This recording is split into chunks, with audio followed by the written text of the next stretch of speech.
Good evening, witches and ghouls.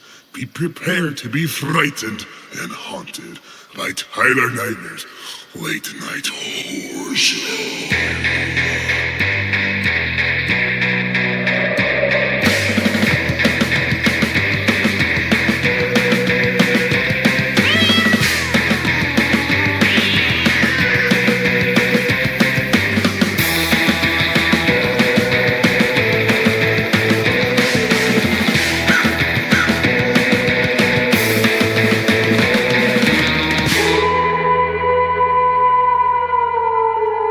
And now introducing your ghost host, Tyler Nightmare.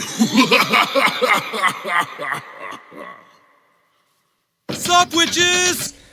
Good evening, witches, ghouls, punks, fiends, and fellow creatures of the night. Welcome to episode 3 of the Late Night Horror Show. This is recorded on September 8th, 2024, and tonight we are talking about Friday the 13th, released May 9th, 1980, directed by Sean S. Cunningham. I am your ghost host with the most, Tyler Nightmare himself, and tagging along is Chris again. What up? What up, dog? How'd you have a good weekend? Yeah, it was alright. That's dope. Before we jump in, I want to talk about a couple things real quick. First off, I want to thank anyone that came out to the patio show last night to support Warplot and all the other bands. It was a kick-ass show last night. We got a fill-in drummer at the very last minute. He learned 5 songs in 2 hours and killed it. So shout out to fucking Randy from Revel and Rot. I'm going to play a Revel and Rot song at the end of this episode to show some support to those guys for sure. They kicked ass yesterday. Yates Kids kicked ass yesterday. Fast Plants kicked ass yesterday. Goddamn Ghost Machines kicked ass yesterday. I can't remember the first band's name because I barely caught them. We got there a little late, but the one song I caught was pretty good. So thank you all for that. And next bit of news, on Patreon, I have released the Bad Religion, Stranger Than Fiction, and the Offspring Smash album reviews. So you can go check that out just for $1 on the Patreon. And that's really all I got to talk about real quick. So with that, we are going to jump right into Friday the 13th. And here's your spoiler warning. Here's a brand new spoiler warning for you folks. We have Beetlejuice saying it's showtime, so whenever it's showtime, that's your spoiler warning. So get the fuck out of here and watch the movie, and then come on back. It's showtime. All right, Chris. Friday the 13th. Yeah. The reason we're doing this is because I'm going to drop this on Friday the 13th, so that's why I wanted to pick this movie. That's very soon. I mean, obviously, how can you not pick this movie with a Friday the 13th? Is this the first one this year we've had, or have we had one already? I think there was one, already. Yeah, I think there was too. Oh, that might have been in, August, I think. No, not August. I think it was, May or something, maybe. I can't remember. I can't either. Doesn't matter. Anywho, Camp Crystal Lake, 1958. Teenagers were still horny in 1958, I guess, dude. I thought they were all about... Horny. I guess, yeah, it proves that teenagers will just forever be horny in the past of time. Probably even the 1850s, just trying to get a peek at an ankle and shit or something, you know? No, that's the first thing I had to write down because I thought about it. I was like, man, I thought people in, the 50s were, all super Christian and, pure and didn't have sex till they were ready. I was like, damn, even teenagers in the 50s are still fucking horny little bastards. But that's where we get our kind of first kill, I guess, of the couple that are banging up in the barn. Yeah, the camp counselors. Yeah. And then you get the awesome Friday 13th crashing in the glass title card, and we pick up from there. And I gotta say, I think my favorite part of this whole movie is in the beginning of the movie, honestly. Because I love when Annie gets to the diner and starts talking to the trucker guy, and she's looking for a ride to Camp Crystal Lake. And then she walks outside, and you get introduced to my favorite character in the whole fucking movie right away. No, Ralph. Yeah, that's his fucking name. Going to Camp Blood, ain't ya? It's got a death curse. Dude, that makes me think of Cannibal the Musical every goddamn time because the guy's always like, "You're doomed, doomed, doomed, you're doomed, doomed." So, I don't know. I love Ralph. He cracks me the fuck up. Even when he shows up later too, he's fucking hilarious, dude. And Pops up in the fucking closet. in the pantry, yeah. Yeah, like you're gonna fucking sit there the entire time and shit. What the fuck does he say? I have it written down somewhere. He's all like, oh, he says, "I'm a messenger of God. You're doomed if you stay here." He says. Wacky guy. I fucking love that dude. I thought you saw him get killed in the movie, but apparently No, he You don't. doesn't die until a later Friday the 13th.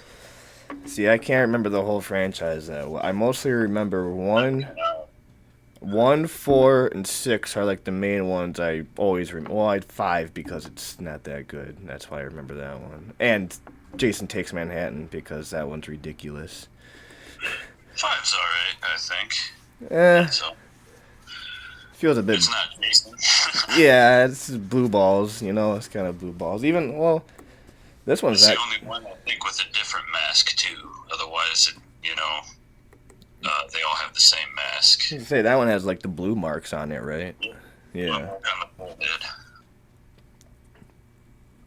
But yeah, you don't even get Jason in this movie really either. Well, yeah, you do. It's not all about Jason. The original Friday the 13th isn't what, it's not about Jason, it's more or less, I guess, about the story of, I guess, death, and as old as this film is, it's interesting that they put it through the perspective of the killer. You get to see the camera, and it's mainly supposed to be you as the killer, POV shots, yeah. Yeah. Which this time around when I was watching the movie, because I don't think I've ever done this, I actually put it in the head of Pamela, of these people seeing Pamela. All the time I watch it, I always just watch it, just never really pay attention, but since I had to really pay attention this time, I really put myself through the eyes of seeing Pamela as the victims and not some random killer dude or whatever, So it makes sense why every time someone runs into her, they're always like, oh hello, and then just whap, just fucking dead and shit. Yeah, because she's a normal person. Yeah. Not some fucking bald, fucking decaying corpse freak, We gotta talk about that too when we get there because there's some questions to be asked. Yeah, I know what you're talking about. Well, fuck it. Let's just talk because later on, when Annie gets in the truck, the guy says a fucking boy drowned in 1957. That's when Jason drowned was in 1957, and then 2 kids were murdered in 1958. And if this takes place present day, then it would be 1980. So from 57 to 80, what was that 13? No. How many years is that? 20. 58 to 80? It's 22 years. 23 years, right? 57 to 80. 57 to 80? Yeah, 23, right? Yeah, then 23. Yeah, so for one, that kid would not even be a kid anymore. He would be a full-grown adult, like how we would see Jason. But for one... that's how he was, though, in part 2. Yeah, but it still just doesn't even make sense that he would even still be a child or alive in general.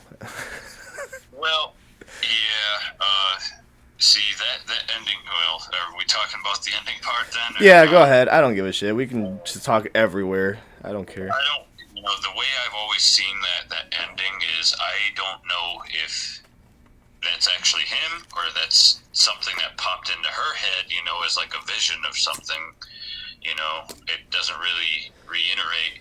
True, because at the very end she says, what about the boy in the river? And they're like, man, we didn't find no boy. And she fucking says, then he's still out there. It fucking shoots to the lake with a bubble coming up out of the water or something. Yeah, and like you said, if it was him, if it was really him, he'd be an adult, which I believe part 2 played plays like a year after or a couple months after the events of the first movie. I think it's a year. Yeah, because the first kill is Alice, and he goes back and kills Alice. Yeah. And he's an adult. So to be quite honest, I think that is like a figurative imagination or some sort of vision that she had when it came to him. Well, yeah, because in my notes I wrote down the cops show up next morning, find Alice in the canoe on the lake. She wakes up, but Jason pops out of the water and grabs her, and I wrote the end. Because I thought that's how it ended, but I forgot that she, like, wakes up in the fucking hospital, and they're all talking to her and shit, and everyone's dead. And she's like, even the boy? What boy? There's no fucking boy. So I completely forgot about that. But quick question, because when I watch this movie, I have 2 discs in this box set thing. I have the theatrical version and the uncut version. Which one did you watch? Because I watched the uncut one. I don't know. Let's find out. Because I think this might have been my first time watching the uncut, but it didn't feel any different, except for, like, a couple scenes that just felt, like, extended a little bit. Like, there was a scene of her, like, making coffee, and she was just, like, lingering, looking around and stuff. Was that in your version? Yeah. Alright. Yeah, I watched the uncut. Alright, so we did watch the same one. I don't know if that's the one I've always watched. Dude, I think we have, like, the 4-part disc DVD case. No, I have the Scream Factory complete box set with the whole the Blu-rays and shit from Friday Part 1 all the way up to the reboot in 2009, and it comes with the documentary and shit too. It's really rad. Oh, yeah. It's really sweet box art too. Yeah. Then, yeah, it was the same one. But what was your question? Was that the question?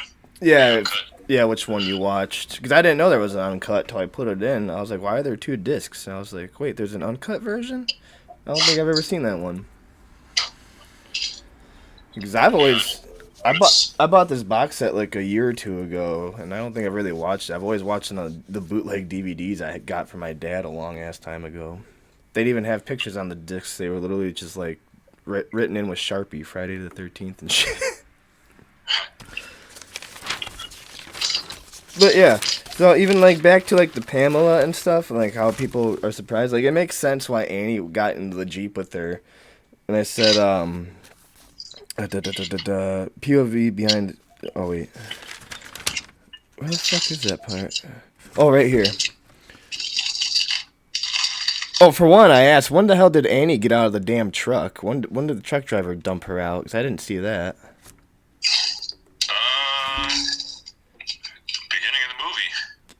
Yeah, where? Why'd she start walking again? I thought he was going to drop her off at the camp. No, he didn't drop her off at the camp because he wouldn't go near the camp. You know, he didn't really want to be anywhere near the camp.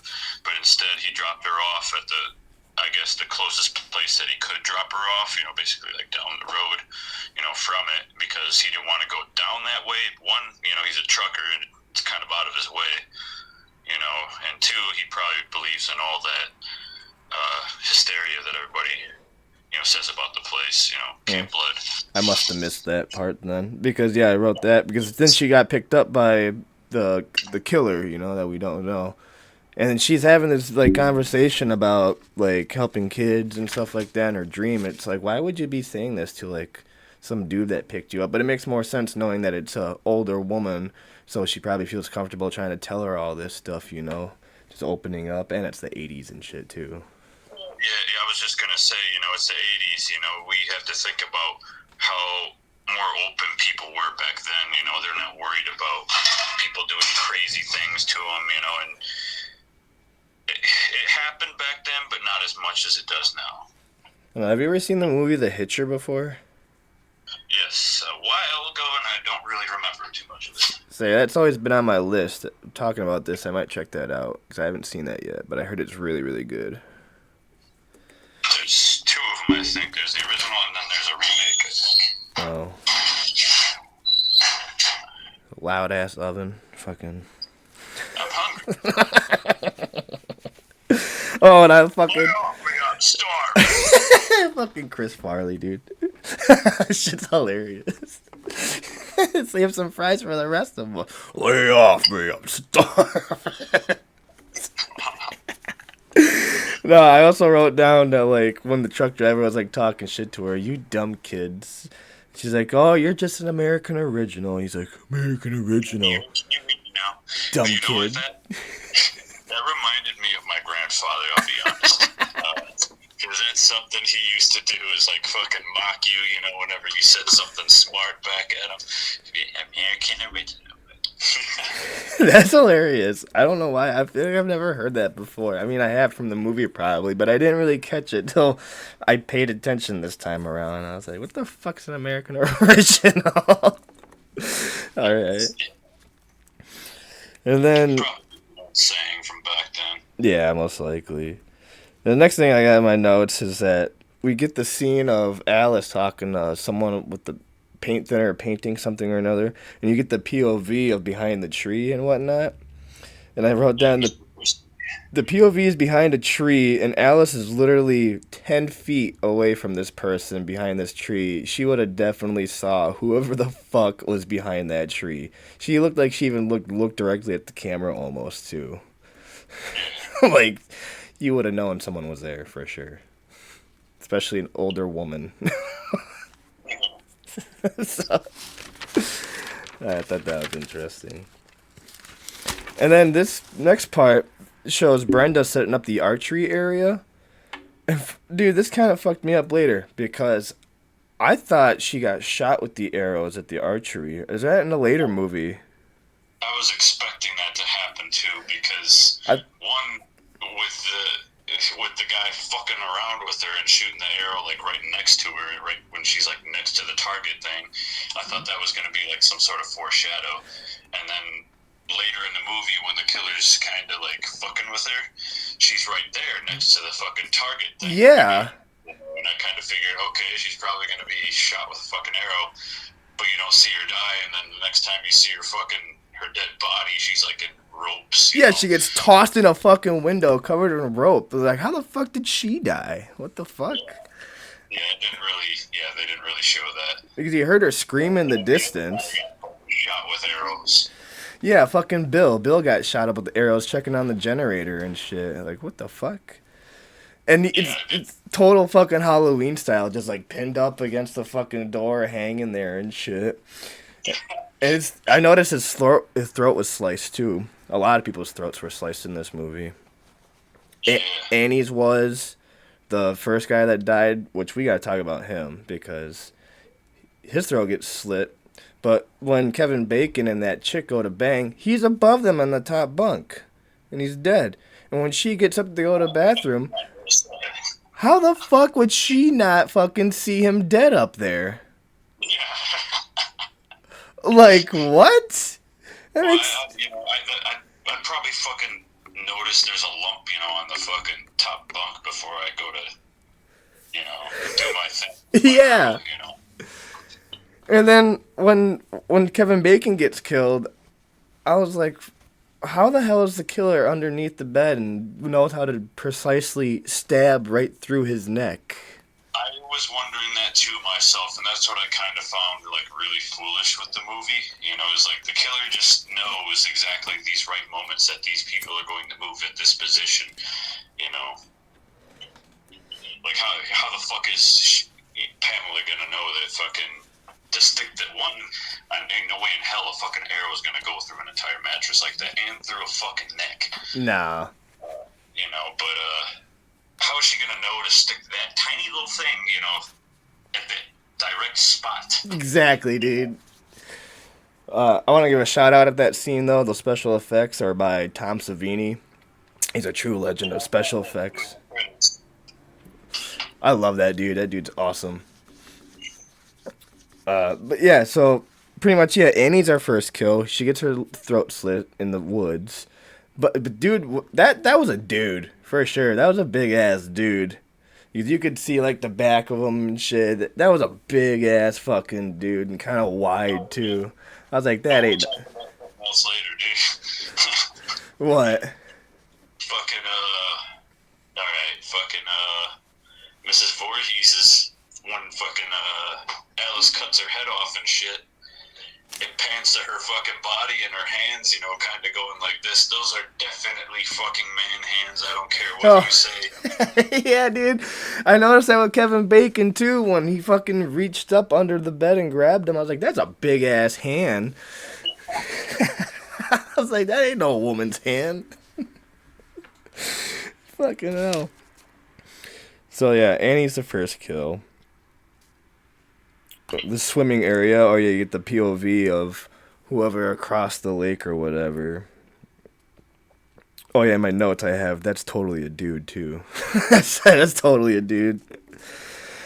Oh yeah, and then they go in the cabin and they kill a snake. You know that was a real snake killed on camera too. That's kind of that's disappointing, a little upsetting. I love snakes, so that kind of hurt to see that. Just like in Cannibal Holocaust when they fucking rip apart a real turtle on camera. That shit's fucking awful. Like, they literally chop that fucking thing up in that movie. It's awful. Yeah, that's why they got animal things now. Yeah, Movies. that movie was kind of why that started happening. Well, there's other movies, but... yeah. But around there, the cop shows up, starts messing with the kids. Like, you guys got weed or whatever? And shit. He's all messing with them. Smoking. Kevin Bacon's like, nope, don't smoke. And he goes and checks out his motorcycle and shit, starts touching it. And be like, damn. He grabs his walkie, too, and shit. Like, you would have been arrested, my guy. Oh, yeah. It's kind of funny seeing Kevin Bacon in this. I sometimes forget he's in this shit. I'm not gonna lie. I don't, but I always forget if he's in which one he's in. Oh, I always know it's the first one because Johnny Depp's in the first Nightmare on Elm Street, so I always put that together, like Kevin Bacon, Johnny Depp, and shit. I always wondered if this was Kevin Bacon's first movie. I didn't look that up. I should have, but probably. I don't think it is. Yeah, probably not, but it must be one of the very earliest ones then, at least. Yeah. Especially being in a movie like this, and the whole. Oh, he looked young too. Oh hell yeah. And the fucking little boy shorts he's got on too and shit. You can practically see that fucking hog. 80s. Yeah, it's just like Sleepaway Camp. You ever see that movie? No. Oh man, I gotta make you watch that movie. I don't know how you'd feel about that movie. But it's got the same kind of thing. It's like at a campground and shit too, and there's like a POV killer going around and shit. It's interesting. Same thing with The Burning, too. The Burning's not that good, but it's got George Costanza in it. And that actually came out a year after this movie, and a lot of people are like, you just copied Friday the 13th. Which they pretty much damn near did and shit. Yeah, it's a movie called The Burning. It was one of the Weinstein's first ever fucking movies, so it's hard to fucking see that, too. Seeing that Weinstein name on that shit. I ended up seeing a movie for the first time that I've been wanting to see last night. It Follows. Oh, you finally watch It Follows. Finally, yeah. I gotta rewatch that. I started it the other night, but I fell asleep. Because the first time I watched it, I was not very happy with that movie. But I want to give it another chance. Because they do the whole you don't see the fucking monster shit. And that shit pissed me the fuck off when I fucking saw that movie. Because you know me, I love monsters. So not seeing a fucking monster, which just made me mad. Yeah. But maybe we'll talk about that a different time. But I was going to bring up the whole reason... Straying away from the main topic here. Yeah, I was going to say the whole reason that this movie got made is that someone just wanted to make a ripoff of Halloween, pretty much. That's literally what it is. Which one came first, Halloween or this? I always get confused. I've heard mixed. Halloween 78, dude. And this one is 80? Yeah, 1980.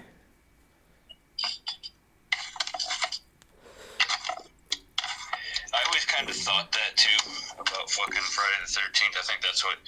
Alright, I'll be honest. I've never really got big on the Friday the 13th movies. I was never really big on them. I was more of a Halloween guy. I was going to bring this up too in this conversation somewhere. Because Halloween person growing up, you know, and I saw Michael Myers, and the first time I saw Jason in the Friday 13th movies, the first thought in my head was, this is like Michael Myers, you know? it is. He's pretty much damn near because he doesn't speak like Michael Myers. He's an unstoppable fucking supernatural force of evil and shit, pretty much. The only difference is that Jason is like a zombie, pretty much. That's like the thing. Yeah. Because I was going to bring up the Freddy and Jason kind of thing, too. Because I've always liked Jason more than Freddy. But I find the Nightmare movies more interesting than the Friday the 13th ones. Because the Friday the 13th feel almost like copy-paste in a lot of ways. But just, I think the thing with Freddy that always bugged me is that he was a pedophile in that fucking thing. And it always just never struck with me. And I just like Jason more because he was not like that, I guess. I don't know. Well, yeah, I guess, yeah, you have to figure what these characters were, before they became what they are, and in the case of Jason, he was just an innocent little boy that ended up drowning. Yeah. And I think some fucking kids wanted to go and fuck, and weren't paying attention to him. He was bullied and all that shit, In the case of Freddy, he's a pedophile, fucking freak, but I've always favored Freddy. It sounds bad, but I've always favored Freddy because he just always stuck out to me that way as, like a creepy character, I liked whatnot, I thought he was kind of cool. I mean, he is. It's rad. I just always hate that they made him a goddamn fucking pedophile, though. It's just always soured me. But... Yeah, and I can't really remember if in the original, if they actually call him a pedophile. They do. I believe they do. It's been a little while. I am going to be doing that soon on the show because its 40th anniversary is on my birthday, so I want to do that with you too. Yeah, we'll be doing that, dude. Yeah. We're also going to be doing Halloween too at Halloween, so. Yeah. All right. But back to this. Yeah. Where am I at my notes? Oh, this is where. Oh yeah, the cop and shit. We talked about that. Oh, yeah, because he's there looking for fucking Ralph, because I forgot Ralph went up there, and he was in the fucking pantry and shit. Pops up, it's got a death curse. Fucking, I love that guy so much, dude. He's so fucking hilarious. You're doomed! Doomed! You're doomed! He pretty much is the harbinger of this movie. He's trying to warn people about this place and shit. But he's also like a red herring. They kind of try to make you think he could be the killer as well. Yeah. Because he completely disappears. And he's at the camp and shit. And like the first kill, he took off from the diner or whatever on his bike. And who knows where he was going. And Annie gets killed in the woods before she gets to the camp. And then the second killing is at the camp and stuff. So... they kind of want you to think it could be him in a way. But obviously, we all know it's not. Yeah, back then, I don't think that was their intention. Because back then, they weren't really concerned about having red herrings, because movies like that, they were already just grotesque, being put out like that, People that put out grotesque movies like that. Yep, grindhouse movies. Just grotesque, and it's... I guess, not right, A lot of people viewed it as disgusting, I guess, I don't know. I just thought it was interesting that they tried to do that.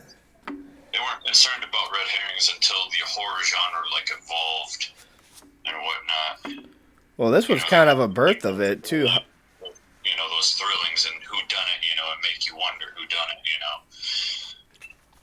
I gotta believe it takes a lot of inspiration from Giallo films, too, because that's how it goes, too. It's like the POV, and you only see, the gloves of the killer for the whole movie. It's like it's an Italian horror subgenre called Giallo, which I'm not very rehearsed in at all, which I would like to dig into, but I kind of have a hard time with Italian films sometimes, because even the English is dubbed over English, so it's like, what the fuck?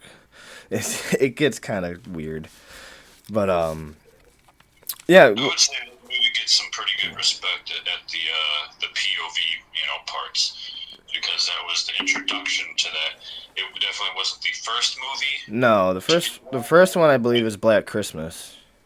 I thought I was going to say Peeping Tom, but, Oh, what's that? I don't know that. Yeah, I mean... I'm not sure on that, but I know that Scream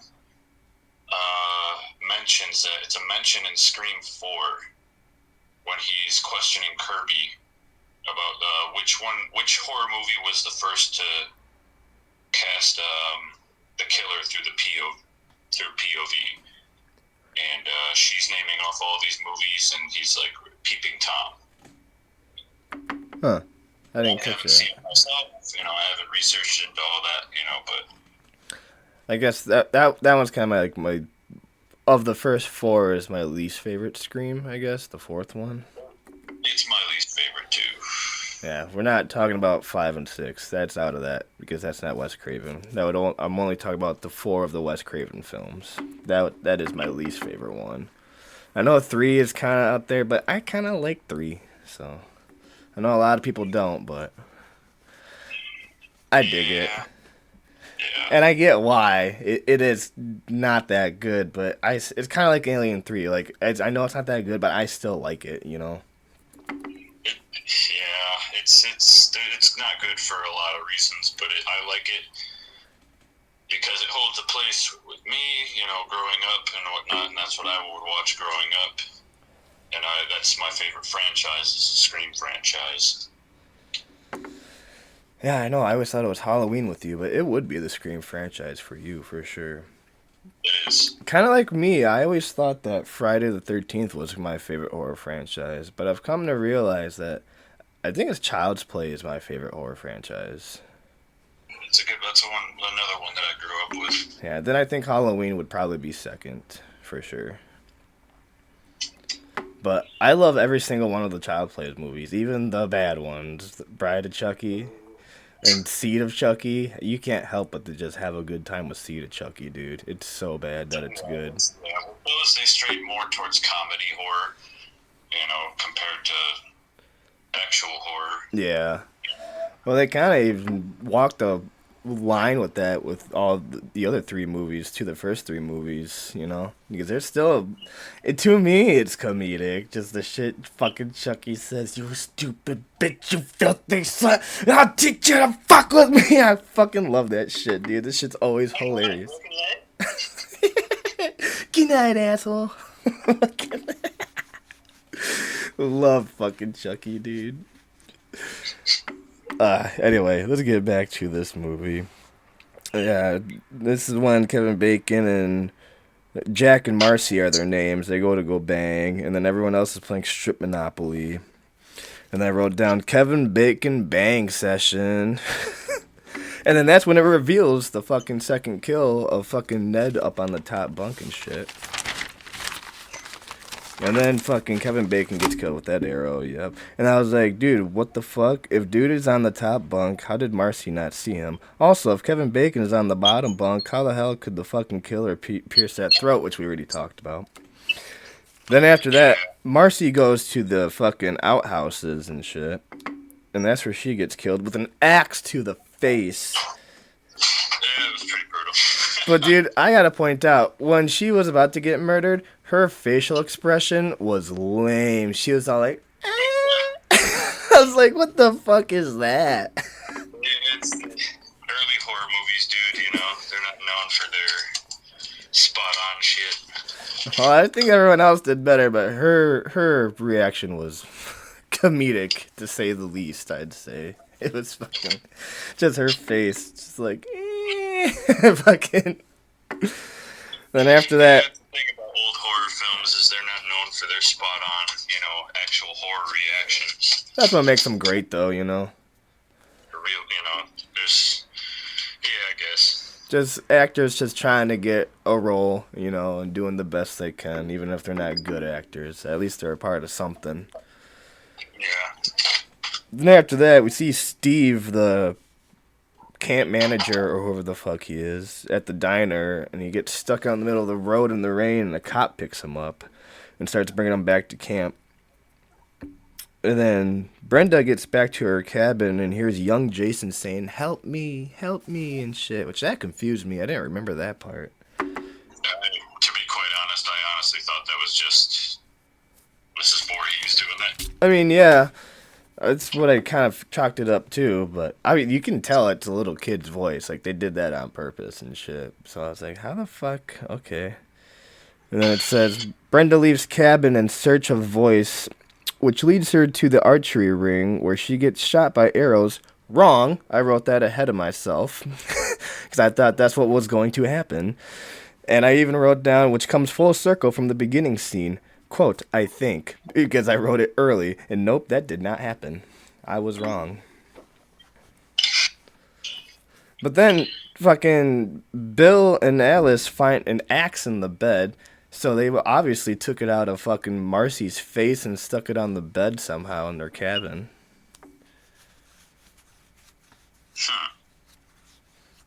And then they tried calling the cops, but of course the wires are cut, even out in the middle of nowhere. Wires are cut to telephones. Like you'd think in like cities and shit, not out in the cabin. Nope, wires cut. And then they try to leave, but the car won't work either. But then I like this setup because it shows that the cop picked up Steve and they're on their way back and they need help. And it shows the cop and Steve coming to the camp. And I wrote down good setup. And then I said, but subdued due to a dispatch call from the cops. So the cops can't even get there. He has to drop dude off and turn around and go deal with an emergency. So it was a pretty good setup and a good way to diverse that too by giving him a call to go leave. To leave everything still happening at the camp, what's going on. Yeah. I thought that was interesting. I never caught that before. And then we get to... See, this is where my kills are fucked up because I had Brenda at 5. But technically not because she shows up later. But then the next kill is the main counselor dude, Steve. Which he walks up and he's like, hey, what are you doing out here? Shank! Oh, fucking dead. Yeah. And then he gets strung up upside down later like some Predator shit. Falls out the fucking door or like Pumpkinhead and shit. Yeah, directly at the convenient moment that Alice is running away. Right, dude? How's that always happen in these fucking movies? It's a mystery. I'm just blasting through. Oh, yeah, generator goes down. Bill checks it out. Oh, this was weird. I think this is the first time I noticed this. This was a weird cut. So Bill's out there, but Alice takes a nap. And as Bill's checking something out, it immediately cuts to Alice waking up screaming, Bill! It's like, what the fuck is that? I remember that. For some reason, I thought she had like a nightmare at that scene, but they didn't show that. But I watched the uncut version, so I don't know. I didn't remember that, and it seemed really weird to me a little bit. And this is where I wrote down extended scene of her making coffee, which I had never remembered seeing before either. It just seemed like it lingered a little bit, which is her putting on a fucking tea kettle and then grabbing sugar out the pantry and making a couple of cups, and then fucking Brenda gets fucking shoved through the goddamn window. How the fuck is an old woman gonna fucking pick up a body like that and throw it through a fucking window that's about, I don't know, a cabin too, at that? How the hell's an old woman gonna fucking pin up a dude against a door and put fucking bow arrows through him and shit? Yeah, there's a lot of it that's unrealistic, Oh, man. Yeah, so then, Brenda gets thrown the window. Then Alice sees a Jeep roll up, and we meet Pamela Voorhees, an old friend of the Christies. And I was like, I've always thought, like, who the fuck are the Christies? It's fucking Steve. His name is Steve Christie. I never realized it. So she's claiming that she's a friend of that family of his. Yeah. Yeah, I never put that together before. And then this is where we get the whole backstory of Jason drowning in the lake and whatnot, and her going all psycho. And then, she literally has visions of Jason drowning while saying, help me. And she says, I am Jason. I am. Yeah, and here's the thing I wanted to talk about is, I don't know what their intention was with Mrs. Voorhees. When it comes to that, was she actually seeing visions of Jason, or was she actually just fucking nuts? Right? Yeah, good question. Probably I both. like to think she did a nut job, but Well, I'd assume if you lost a child, you'd probably lose your damn mind. I mean, yeah. Especially, I forgot that she was a cook at the camp at that time. She was like one of the kitchen workers and stuff, she said. Yeah. Yeah, I completely forgot about that. Oh, and I also wrote down the first time I realized that she is wearing that fucking flannel under her sweater. I've never caught it before. So that person that we see doing all the killings wearing that flannel-esque kind of color button-up shirt or whatever. It's the first time I caught her wearing that when she's talking to Alice for the first time under her sweater. Yeah. Which kind of then, if you look at that, if you catch that, you know that that's her before the immediate reveal that she has been killing these kids the whole time. Yeah. Which I gotta say is genius, you know, for a horror movie like this. No one would ever expect an old lady to be the killer. Yeah. And that's yeah, what makes the movie great. Yeah. They wanted to make... the way I see this movie is it's just like a classic mass murder night, you know? Like Texas Chainsaw Massacre and shit. Yeah, basically, this woman just fucking comes and kills a bunch of people. That pretty much is almost the same formula as that, too. You know, there was 5 kids in that movie, and this one there's about 6 or 7. And they just get plucked off one by one, just like Texas Chainsaw Massacre. And that was 1974, which that has its 50th anniversary coming in October I'm going to be talking about, too. A lot of anniversaries this year. It's kind of crazy, honestly. Yeah, I thought it was pretty ridiculous, dude, how many times her and Alice were kind of fighting back and forth, and then... The old she just trope. kinda, like, The old trope, you she think just they're kinda, down, like, but they're not. knocks her in the head, and then it goes away, and then she comes back again, you know, and that happens again. Like, oh, come on, this is ridiculous now. Oh, dude, when she fucking had Alice cornered in that one room, I don't know what it was. I don't know if it was the generator room or the room with the shotguns or whatever. Dude, Yeah, it was like a pantry or something. she fucking walked up to her and cornered her and bitch slapped the fuck out of her. I was like, damn. Oh, no, that... Yeah, I know what you're talking about. Yeah. I never remembered that part. I was like, she bitch slapped the fuck out of her like 3 times. She even used the backhand too. I was like, fucking I hell. thought you were talking about the frying pan. Oh, that was hilarious, dude. You hear the clonk and shit, like some cartoons and shit, Looney Tunes shit.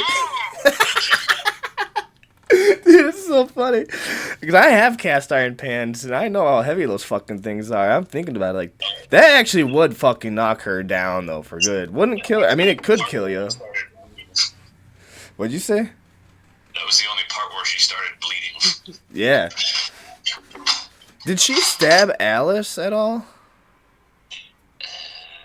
I Because don't think so. it looked like in the pantry, Alice was like holding her side like she got stabbed or something. But then she kind of curled her other arm around her side, so maybe she's just scared. But I couldn't tell if she got stabbed or not, and I thought I missed something. I don't think so. That bitch fucking bitch slapped the fuck out of it. That was so funny to me, dude. I thought that was hilarious. And the frying pan. That shit was fucking hilarious, too. The frying pan got me, because I was like, hell no, hit her in the fucking head with the frying pan. Doink! Fucking. It's like fucking that old cartoon, El Kabong! Fucking. Who the fuck was that? It was that horse that was, it doesn't matter. Yeah. I don't think they had the intention of making a part 2 when they first filmed this. They really wanted to just focus on someone that... That's the way I feel it, you know. They wanted to focus on someone that was just fucking batshit nuts. I got stuff on that. Fucking murder spree. Sean S. Cunningham did not want to do a sequel to this, I believe, and he did not want to make Jason older. And that's also why Tom Savini did not come back to do practical effects in part 2 and 3, because Tom Savini thought it was stupid that they made Jason an adult after the first movie. Because Tom Savini created that Jason, how Jason looks. He made all of that. And so You could have gone either way with that, because if he was going to come back as a little boy, you know, he basically is a fucking zombie. yeah. But to say that he was an adult and whatnot, you know, that means he really never really died. No.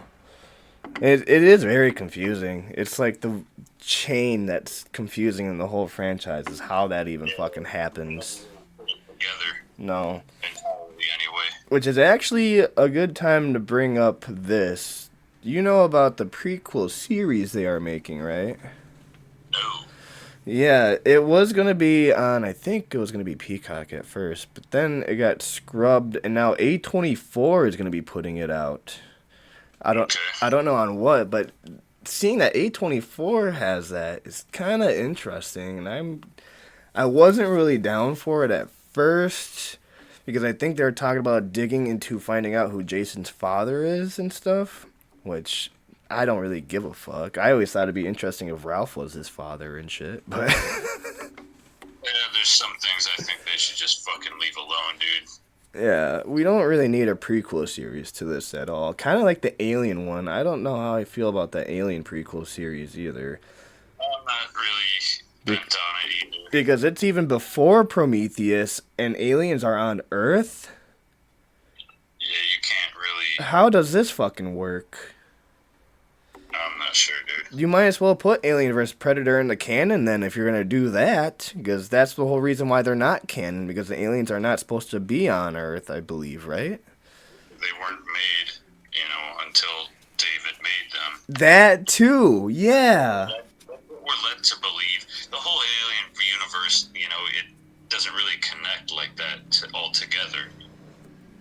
Yeah, I was kind of pumped for that show until I saw where it was on the timeline. I was like, ooh, no.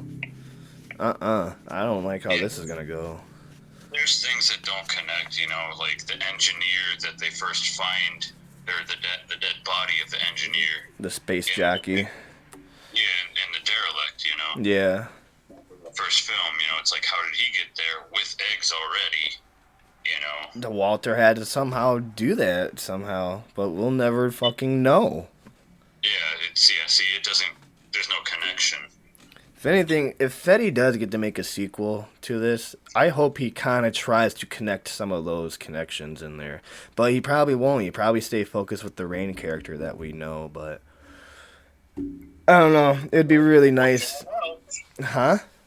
Or someone else. Yeah, right. I don't know. It'd be kind of nice to see if those connections finally get connected, but I don't think they ever will. I'd be hoping to see a surprise character. Who? Fucking Sigourney Weaver? Amanda. Oh, well, I heard something that Sigourney Weaver said she would consider doing something again. I don't know. I don't know if I read that correctly or not. I saw it on Facebook, so you never know if it's true or not either. Right. But yeah, so she knocks out Pamela and goes down by the lake. Okay, I got something I do want to talk about right about here. But they start fighting again. The old trope where you think the killer's dead, but it's not. And she fucking... Well, for one, I saw Pamela bang her head against the fucking sand. I was like, fuck, I don't remember that either. And then she gets up and chops off her head with a fucking machete, which becomes significantly iconic to the rest of the series, Not until later. Yeah, isn't it the second movie or the third movie he gets the machete? I think it's the third. Yeah, I thought it was the third, because he doesn't get the mask till the third movie, right? Yes. Because in the second movie, he wears that fucking burlap sack over his goddamn head. Yeah, I believe, in the second movie, he's got, knives and pitchforks, fucking axes. Yeah, he uses everything. Yeah, he does use a pitchfork. I forgot about that. That one is pretty rad. Mm-hmm. I might have to watch that one soon. Next Friday the 13th. Oh, yeah, so she gets decapitated. And then here's where I was like, why the fuck would she do this? She gets in the canoe and pushes it into the fucking lake and then just sleeps in there. Why the fuck wouldn't you just leave that goddamn camp and get the fuck out of there and get some goddamn help? Probably so traumatized by what just fucking happened, dude. She can't really... I mean, I guess, but why go fucking in the middle of the goddamn lake? These are times where...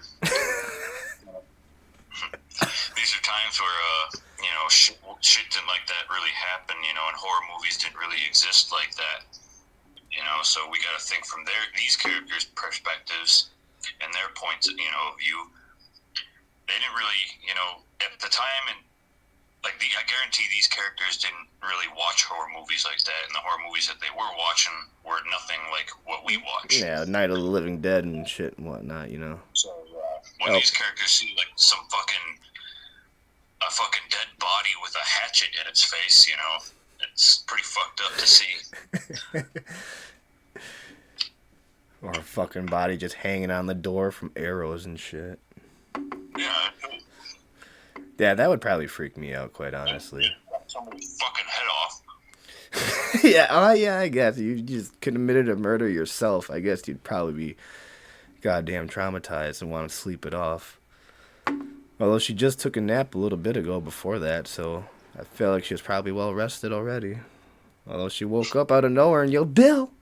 I don't know why she did that. That's still weird to me. But then, yeah, that's pretty much the whole goddamn movie. And I chalked it up with the cops showing up because that dude left his Jeep over there and he never picked it up, so they probably went to go check on everybody down there. That's what I assumed. That's how the cops got there. Otherwise, how the fuck would the cops know to go down there, you know? Right. So I chalked it up to that. Yeah, that's that movie, though. That was fun.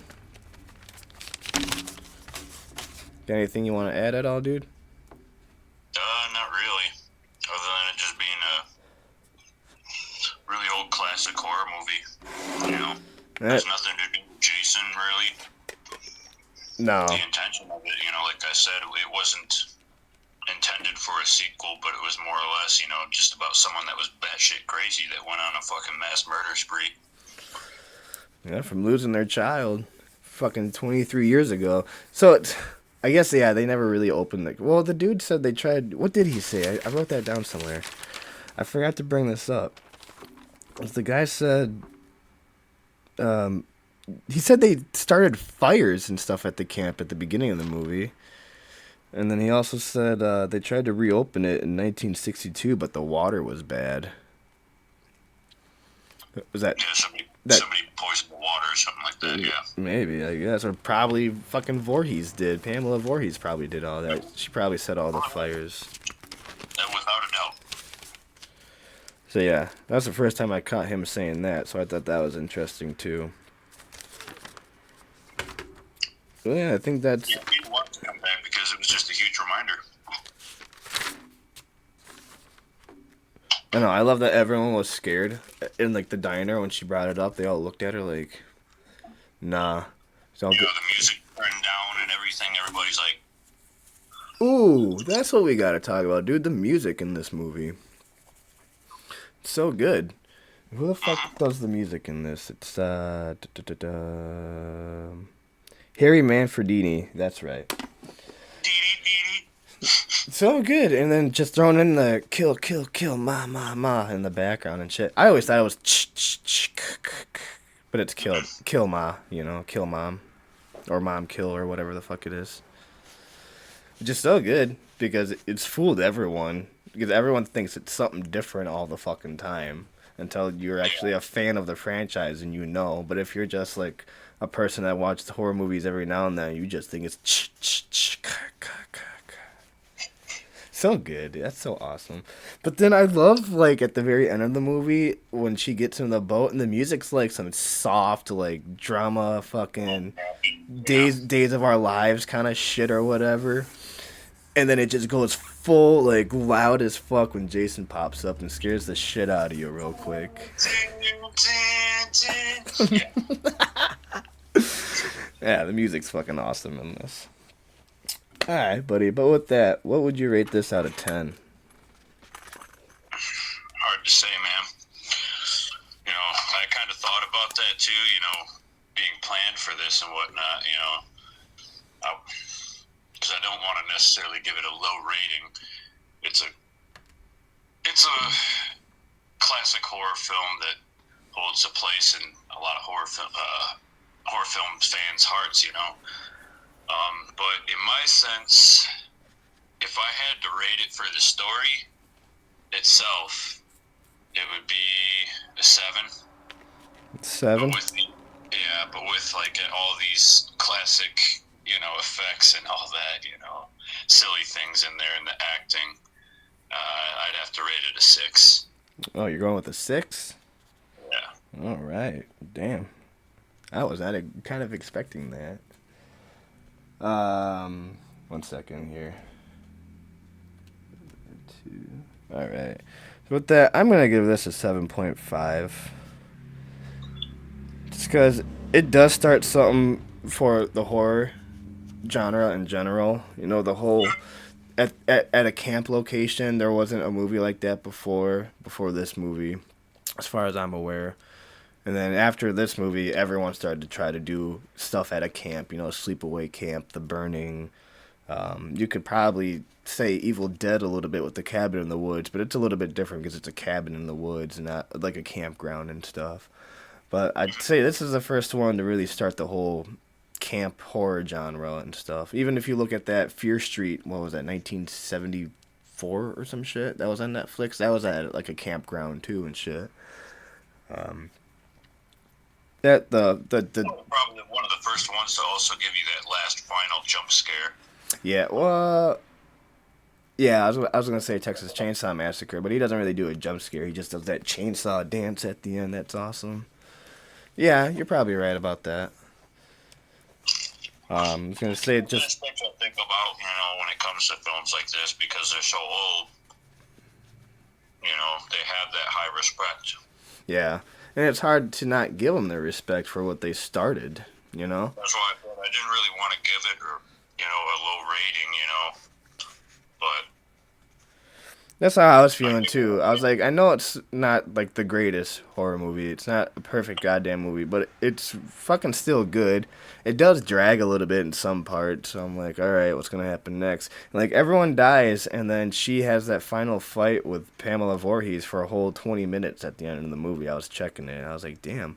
And like almost half the people die by like 30 minutes into the movie, and the movie's an hour and 35 minutes.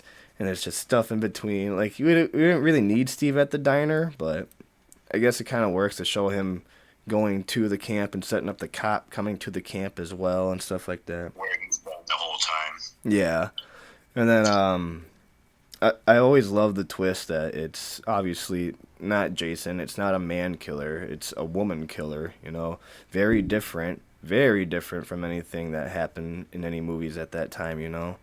Fucking probably twisted everyone's mind. They thinking probably always thought only men kill people, but this is the first time you'd think like an older woman could be a serial killer as well too. And I find that quite interesting. Yeah. That's why I give it a 7.5. You know, it's still got a lot of good in it. I was trying to decide between an 8 or a 7.5. I was like, I don't feel like I can give it an 8 because it's still just. It does get a little bit boring sometimes, but it's still a great movie, especially if you've seen it so many times like we probably have, you know. It just kind of drags it. And you want to get to the fun, good stuff like Jason Part 4 or Part 6, you know, when he gets fucking a little bit over the top and just gruesome as fuck. But this does set the precedent of the whole franchise in general. So, yeah, that's why I give it 7.5. But with us together, we give it a 6.75 out of 10. On this movie. Which I don't think is that bad for a movie that's 44 years old. Yeah. Alright. Well, that pretty much does it for us, my guy. So, with that, folks, I'm sorry I haven't gotten to that Beetlejuice episode yet. It's been a fucked up week. I haven't got to it. What I'm going to do is because I'm seeing Beetlejuice 2 tonight, and I am going to do a recording on that. So I'm going to do Beetlejuice 1 and 2 back to back. So you're going to get 2 episodes in the next week. So get prepared for that, just to give you a little something. And the album reviews are still coming, so those are kind of a lot easier to do, and those are a lot of fun to do. They're only $1 on Patreon, just $1. We listen to the whole album, and we talk about each song and stuff. We play along with some guitars and shit. It's a lot of fun.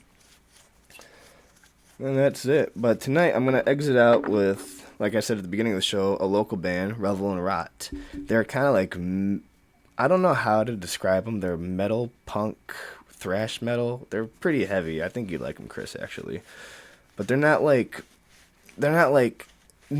It's like, it's hard to explain. It's like speed black punk metal in a way. It's kind of its own thing, and I've always loved it. And I love all these guys. Just badass. That's what they are. Dude, they are fucking badass. Each and every single person in that band. I love all of them. Especially Randy, man. Thank you for playing drums for us yesterday again. You're a fucking lifesaver on that. Alright, buddy. With that, we're going to get out of here. Thank you again for talking Friday the 13th with me. Of course, buddy. We'll be seeing you probably around October, because I got the rest of this month a little bit booked out with other people, so we'll see what we got coming up for you soon. Alright, with that, folks, here is Revel and Rot. The song is called Hang by the Neck off their Non-Existence Imminent album. Take it easy. We'll see you later.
No rest will come to pass.